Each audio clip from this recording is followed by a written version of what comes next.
Hey everybody, Jeffrey Powers from Geekazine.com here, and I'm here learning about satellites, and we're here with Peter Platzer of NanoSatisfi, and it was really interesting. It's like I had to take a step out and kind of catch my breath of all this cool stuff, and he gets up on stage and he goes, I got a way to change the satellite forever, and I go, man, I got to go back in. So I went back in and I found out about this. This is the satellite, or not the full satellite, right? It's not the full satellite, but it is the actual frame of the satellite. For regulatory reasons, I can't bring the hardware inside. But what goes into space is this frame. It has solar panels on the outside. It has then the cameras here, and then the hardware inside, like the communication antennas and things like that. Okay. So basically, this is just basically a cube floating in space. It reminded me of that movie where they were searching on tornadoes. You're kind of doing the same process here, except not trying to find out if a tornado, the pattern of a tornado. Yes. We are putting many of those into space. And interesting that you mentioned tornadoes, because one of the areas that we can provide very valuable data for is on the weather side. 94% of data for weather forecasting comes from satellites. But right now, it's literally like a couple lonely satellites that are by themselves, and some of them are literally falling out of the sky. Yeah. Now, just imagine what you can do. Instead of like a couple of them, you have 100 of them providing literally unprecedented insight into climate and weather, really helping us predict, for example, tornado forecasts, landfalls of tsunamis, and have a big impact on, preparing, let's say, countries like the Philippines, for example, or New York from Sandy, by just having a much better idea about the weather. Well, yeah, and it could actually not only send sensors back and forth from Earth, but also out to space. So yes. If you've got a major solar flare coming up, these could get closer to the sun, and you could actually probably even launch these so they eventually go to the sun, correct? Yes, that is absolutely correct. And it's interesting that you mentioned solar flares. Most people are not aware that, for example, in 2003, a solar flare, took off the power and turned off the lights in 45 million homes on the northeast of the U.S. Wow. Okay. And one of the problems we have is that we do not get enough warning because we don't understand the phenomena well enough, because we do not have enough satellites up there to provide enough warning and data. All right. So just to clarify, first of all, I held it. It's pretty light. Once you put all the electronics in, they'll take a closer look. Once you put all the electronics in, what's the full weight on this thing? It's about 2 pounds, 1 kilogram of a satellite of this size, which is 4 inches cubes. And the largest they get is you can stack 3 of those cubes on top of each other. So like a good bottle of wine is about the size and weight of the largest form of those.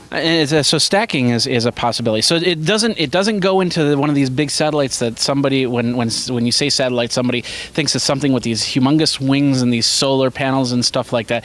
This is the actual size of the satellite. This is the actual size of the satellite. It is the same change and transformation that happened when we replaced mainframes, which took up a whole floor, with PCs that people had on their desk and then networked them across the world. So we're doing the same thing. Instead of single large old aging satellites, we create a network of 100 of those that we upgrade on a regular basis. So how many can you launch? Can you get thousands into space, or? Right. So you can actually launch, hundreds or potentially thousands of those, because on a single rocket, you can launch dozens of them. For example, on our next launch in December, there's going to be about 50 of those. Okay. Getting access to space with this type of satellites is orders of magnitude cheaper and easier and more frequent than with the traditional way. So it's a full-blown satellites. We have 3-axis control of our satellites. We have communication on multiple channels and frequencies to get data up and down and communicate and give commands to the satellite. Okay. And then the other thing we do is we put them in an orbit purposefully to clean out themselves between 2 to 3 years. So what does that mean? So the old way of doing satellites is that you put them up there into like an orbit of, say, 1,000 kilometers, and then they would stay up there for basically indefinitely. Okay. Even if they stop functioning, they still clog up the space and create the risk of collisions. Okay. What we do is we put them into significantly lower orbits, and so they deorbit automatically within 2 to 3 years, cleaning the space automatically. So they fully disintegrate? Yes. Literally in the Earth atmosphere. this is very, very simple materials. They disintegrate into like the very atoms. Any harmful chemicals or anything like that? No, I mean, this is like aluminum, and then you get like some gold. You get some steel.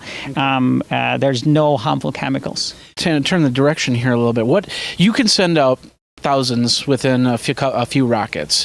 What could stop somebody else from sending up harmful satellites with a few rockets? So there is a set of regulations that you have to go through. You have to get license for communicating with the satellites. You have to get license from NOAA. If you're a U.S. company, which basically interfaces with all of the intelligence community and make sure that what you send up there is not harmful, not damaging, not dangerous for the U.S. or anyone else for that matter. Okay. And then thirdly, the actual rocket launcher, they have limitations on what you can send up.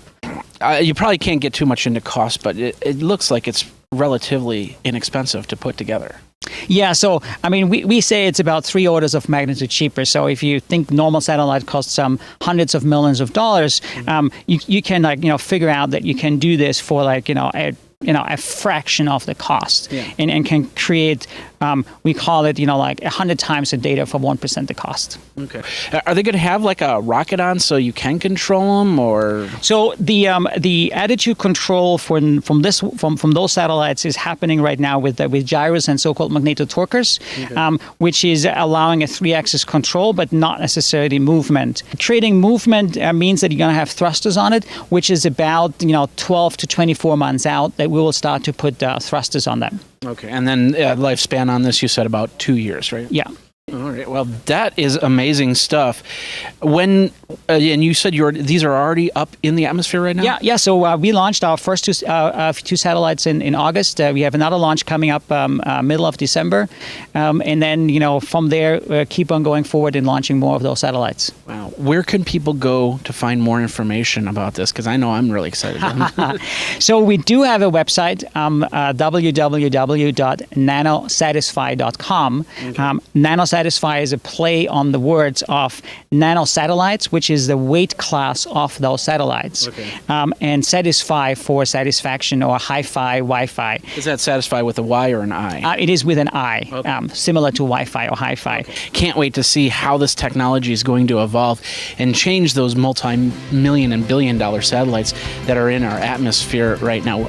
Peter, thank you very much for your time. I appreciate it. This is awesome, and thank you. Thanks a lot, Jeffrey. It's been great fun talking with you. All right. Well, we got a lot more great videos at Techonomy 2013. My name is Jeffrey Powers. Satellites, that's small. That's crazy.